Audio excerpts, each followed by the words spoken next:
Assalamualaikum warahmatullahi wabarakatuh. Saya Susno Duaji. Ya, pagi-pagi begini mau ke kebun atau mau ke sawah, ya gerimis, ya nggak jadi gitu. Bukan nggak jadi, tunda. Duduk-duduk dulu sambil merenungkan, kok nggak jadi nonton bola padahal udah siap-siap gitu ya. Kapanlah diselenggarakan Piala U20 mau nonton bola gitu, begadang. Tetapi nggak jadi karena Indonesia dicoret gitu. Lo kok kalah diplomasinya lawan Israel? Malah Israel yang mendepak Indonesia dari tuan rumah gitu. Oke lah, itu urusan petinggi-petinggi lah. Tapi saya tertarik kemarin mengikuti dengar pendapat Pak Mahfud di Komisi 3. Nah, kenapa sangat tertarik? Dari awal saya tertarik kepada masalah ini karena saya juga mantan orang PPATK gitu ya. Laporan hasil analisis transaksi keuangan yang dilaporkan oleh PPATK yang disampaikan kepada Kementerian Keuangan maupun disampaikan kepada Pak Mahfud dan disampaikan juga kepada DPR gitu ya. Angkanya fantastis sekali, 349 miliar. Lah mestinya angka yang sebesar ini, duit yang sebanyak ini yang harus dilacak. Di mana duit itu sekarang? Dan siapa pelakunya harus digeret ke depan pengadilan. Dan uang itu harus diselamatkan, harus disita, masuk ke kas negara. Ya kalau masuk kas negara saya sebagai petani ya senang. Apalagi kalau diberikan pupuk, diberikan obat-obatan pertanian, diberikan alat pertanian, traktor dan sebagainya. Atau perbaikan irigasi ya senang sekali. Banyak sekali duit itu. Kok malah bukan itu yang dilakukan, tetapi heboh. Hebohnya mau menghukumkan orang yang buka itu ya, mau menghukum kepala PPATK, mau menyeret Menteri Keuangan, kemudian mau mengancam hukuman kepada Pak Mahfud, katanya berapa tahun, 4 tahun apa berapa. Loh, karena dianggap membocorkan rahasia. Loh, PPATK, Pak Mahfud dan Bu Sri Mulyani kan nggak bocorkan, hanya menyampaikan ada laporan hasil analisis menyangkut sekian orang dengan jumlah transaksi sekian gitu. Ya mestinya kan itu yang ditindaklanjuti, bukan justru saling salahkan mau dihukum gitu. Ya ini lain yang gatel, ya lain yang dikukur gitu. Oke lah, tapi nampaknya sudah tuntas dengan dengar pendapat dengan Pak Mahfud kemarin gitu kan.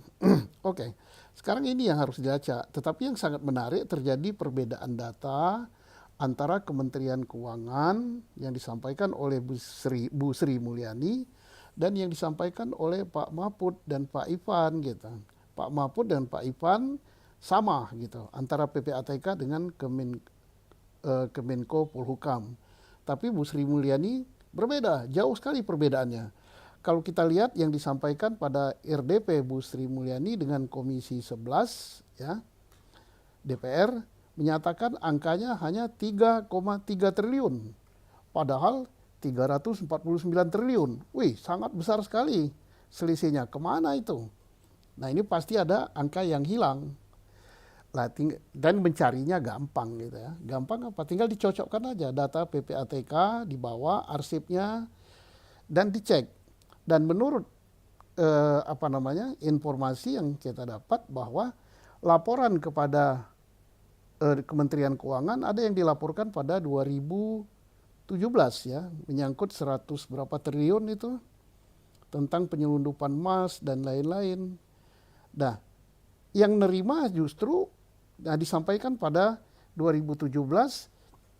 Kalau yang saya dengar itu ya 2017 surat dikirim khusus Pak Badrudin sendiri ya, Pak Kemas Badrudin, yaitu almarhum bukan wakil tapi kepala PPATK pada waktu itu yang menyampaikan bersama wakilnya Pak Ediana. 13 November disampaikan kepada Kementerian Keuangan.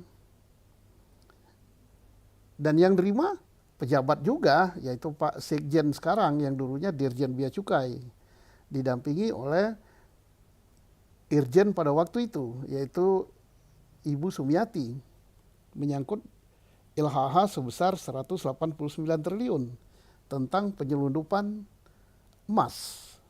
Bukan penyelundupan, yaitu laporan yang tidak benar, yaitu mengatakan bahwa emas acakan padahal emas batangan gitu. Tentunya biaya masuknya berbeda ya. Itu menyangkut nilai 189 triliun.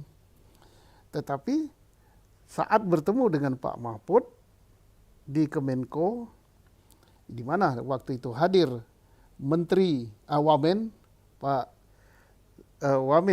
Wamen Kementerian Keuangan, didampingi Pak Sekjen dan pejabat-pejabat lainnya, mengatakan bahwa tidak ada laporan itu. Ya, tinggal dilacak saja kan. Ada tanda tangan yang terima, ada arsipnya. Apalagi beliau masih menjabat saat ini, Pak Sekjen. Kemudian Ibu Irjen pada waktu itu, ya tinggal dicek kemana larinya itu. Sehingga Ibu Sri Mulyani datanya akurat gitu. Nah ini ada perbedaan data, ini tidak main-main gitu. Ada apa di balik perbedaan angka ini gitu. Besar sekali perbedaan angka ini. Kemudian kalau Pak Mahfud dan PPATK kan jelas sekali. Dia katakan terbagi 3 laporan itu. Yaitu yang pertama sebesar 35 triliun menyangkut 153 laporan hasil analisis, menyangkut 461 pejabat Kementerian Keuangan. Yang kedua, 15 laporan hasil analisis, menyangkut 30 PNS Kementerian Keuangan dengan nilai 53 triliun. Yang ketiga, 32 laporan hasil analisis senilai 260 triliun. Nah, yang mana untuk yang ketiga ini kewenangan penyidikannya ada pada Kementerian Keuangan, yaitu di Dirjen Pajak dan Dirjen Bea Cukai. Nah, tinggal ini kan ditindaklanjuti. Kalau ditindaklanjuti, maka keuangan negara akan selamat dan pelakunya bisa dihukum. Jadi jangan lagi dibelok-belokkan gitu kan. Nah, mohon juga DPR juga mensupport supaya aparat penegak hukum, toh mitranya DPR juga, yaitu Kejaksaan Agung, Polri, KPK, untuk di-endorse atau disupport untuk segera mengungkap kasus ini. Ya, kalau 50% aja bisa dilacak duitnya, bisa kembali ke negara, lumayan. Berarti hampir, ya berapa itu? 160-170 miliar, triliun gitu, besar sekali. Ya kalau 100% ya alhamdulillah. Nah tapi untuk menyidik Rafael aja tersendat-sendat gitu. Ada apa gitu ya. Padahal udah jelas Rafael namanya jelas, menyangkut jumlah uang berapa sudah jelas, tapi alhamdulillah kemarin sudah dijadikan tersangka. Nah sekarang mohon harapan rakyat, ya terutama harapan kami petani ini sudah jelas arahnya gitu. Data PPATK itu data intelijen yang sangat gampang untuk dirubah menjadi alat bukti sesuai pasal 184 KUHP, yaitu bisa alat bukti elektronik, bisa juga berkembang menjadi pemeriksaan ahli, bisa juga dikembangkan menjadi pemeriksaan saksi, yaitu dari bank, kemudian siapa yang menerima aliran dana itu. Ya gampang sekali ini, tidak sulit. Jadi tidak dihebohkan, negara heboh, ditambah lagi heboh sepak bola, kemudian heboh lagi kemarin ada tuntutan hukuman mati kasus narkoba. Lah, sehingga kasus ini hilang gitu ya. Janganlah, ini duit yang cukup besar untuk rakyat. Mari kita sama-sama kita satukan tekad, satukan suara ya. Petinggi-petinggi Indonesia, elit politik, elit pemerintah, kita bersatu padu menghadapi tindak pidana pencucian uang yang mungkin juga tindak pidana asalnya korupsi.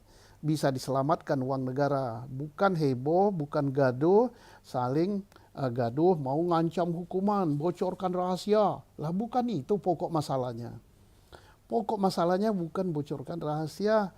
Toh nama perusahaan, nama pelaku yang bertransaksi kan tidak diumumkan oleh PPATK, tidak diumumkan oleh Pak Mahfud, tidak diumumkan oleh Bu Sri Mulyani. Mereka masih on the track gitu, masih patuh pada undang-undang. Dan persoalannya bukan itu. Persoalannya ya masalah korupsi, ya masalah pencucian uang, masalah uang yang harus masuk ke negara. Ya itu yang harus kita bersatu padu. Bukan malah menyalahkan Pak Mahfud, menyalahkan PPATK, menyalahkan Menteri Keuangan. Ya satu lagi yang bisa dilacak, disalahkan.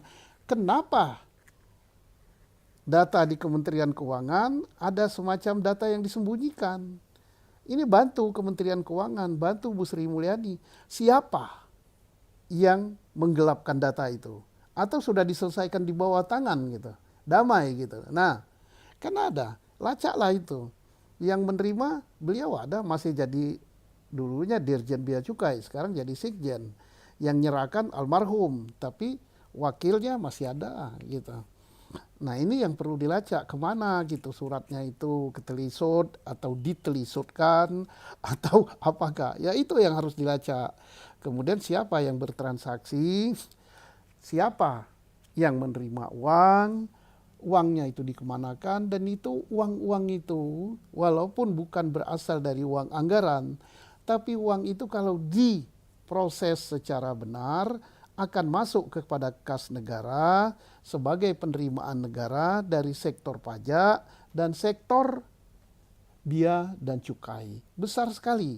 Jadi marilah kita support ya tugas-tugas kita ini. Saya sebagai petani walaupun di kampung gini masih sempat gitu ya saya bersuara begini karena saya sangat mengharapkan duit itu masuk ke kas negara untuk membiayai bidang pertanian. Ya, beli bibit, perbaikan irigasi, traktor, kemudian pupuk yang dikeluhkan oleh rakyat, kemudian perbaikan pasar supaya marketing hasil-hasil pertanian, kopi, karet, buah-buahan, hortikultura dan sebagainya harganya bagus. Petani tertolong. Karena apa? Petani di Indonesia ini besar sekali jumlahnya. Puluhan bahkan mungkin ratusan juta. Dan mereka ini selalu terpinggirkan. Nah padahal duit kita banyak. Nah duit banyak itu ya diselewengkan beginilah. Ya mudah-mudahan aparat yang menangani pemasukan keuangan negara sadar. Kita sebagai rakyat juga mendesak dan mengawasi hal ini. Elit politik kita dan elit pemerintah kita tidak justru gontok-gontokan tapi kompak bersatu melacak duit ini. Inilah harapan kami rakyat, khususnya kami sebagai petani di kampung ini. Inilah harapan kami, mudah-mudahan aparat penegak hukum yang di bawah mitranya, di bawah koordinasi Pak Mahfud dan mitranya Komisi 3 untuk disupport segera melacak uang ini dan segera melacak mengapa ada laporan yang hilang, yang disembunyikan, yang tidak disampaikan kepada Ibu Menteri Keuangan. Siapa yang bermain di balik ini?